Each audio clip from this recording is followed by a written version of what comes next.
Bonjour, bonjour. Alors aujourd'hui, un nouveau livre, un nouveau coup de cœur. Et en plus, c'est une histoire vraie, donc ça, j'ai beaucoup, beaucoup aimé. Je ne connaissais pas du tout ce livre et on me l'a offert. C'est une amie qui me l'a offert, alors je vous le partage parce que moi, j'ai vraiment kiffé en le lisant. Ça s'appelle La chamane blanche. Alors peut-être certains en ont entendu parler. C'est Olga Karitidi aux éditions Pocket. L'initiation d'une psychiatre à la médecine traditionnelle des âmes. On est en plein dans le sujet de la chaîne. Alors ce petit livre est un condensé de petites merveilles. C'est l'histoire d'une psychiatre qui vit en Russie, hein, donc une psychiatre très docteur, plusieurs générations, papa docteur, maman, voilà. Donc vraiment dans la médecine traditionnelle, si je puis dire. Et elle soigne ses malades. Elle a une vie relativement tranquille, si on peut dire ça, quand on habite en Russie à l'époque.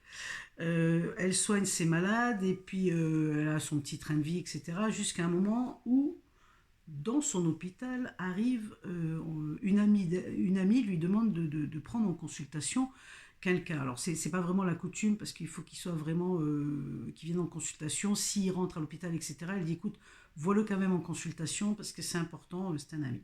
Et là, elle reçoit un monsieur, un jeune homme, un jeune monsieur qui a l'air bien, mais qui est complètement perturbé parce qu'il ne sait pas ce qui lui arrive, il entend des voix. Bon. Il entend des voix et le truc, c'est qu'il sait que c'est son oncle qui vient de décéder. Et son oncle était chaman.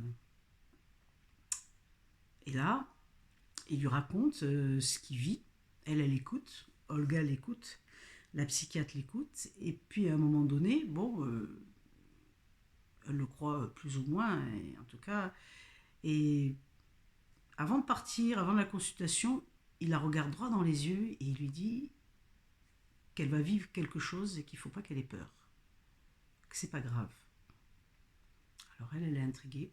Évidemment, quelques temps après, je crois que c'est dans la même journée ou le lendemain, il se passe ce que ce monsieur-là lui a dit, ce que cet homme lui a dit. Et puis, elle n'en parle plus. Elle n'en parle plus jusqu'à ce qu'elle elle voit sa meilleure amie. Elle est intriguée quand même par ça, mais pas plus.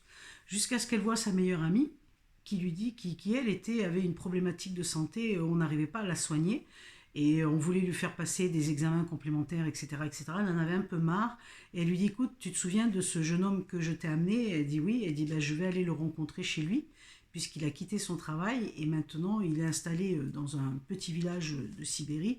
Donc je vais aller le voir, accompagne-moi. Puis l'autre, elle veut pas trop. Puis comme elle travaille beaucoup, l'univers qui fait toujours bien les choses, à son travail, on lui dit, il faut que tu prennes absolument des congés, parce que là, t'en peux plus, donc faut partir. Il faut prendre des congés, il faut te mettre au repos. Ben, du coup, elle s'en va. Comme ça, du jour au lendemain, elle s'en va avec sa copine.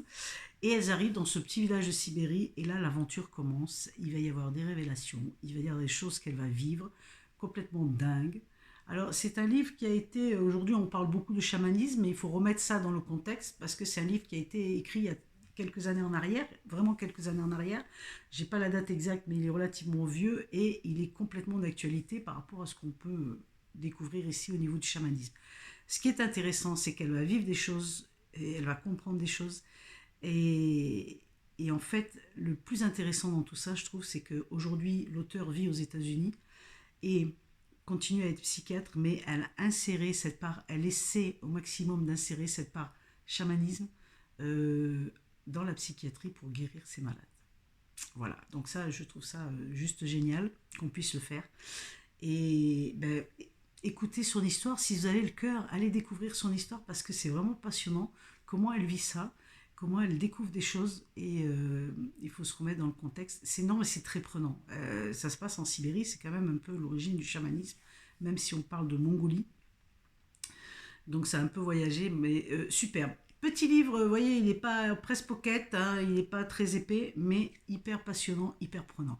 Alors les amis, si vous avez le cœur, allez-y, découvrez-le.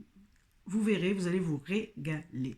Fantastique. Surtout d'avoir ce lien entre chamanisme et psychiatrie, c'est quelqu'un qui est très cartésien, qui vit ça. C'est juste fantastique de voir comment elle découvre. Et... Comme quoi, quand un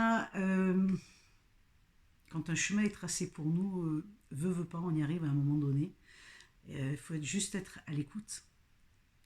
Alors, je vous souhaite une belle découverte et puis n'hésitez pas à partager et je vous dis à tout bientôt. Au revoir, au revoir.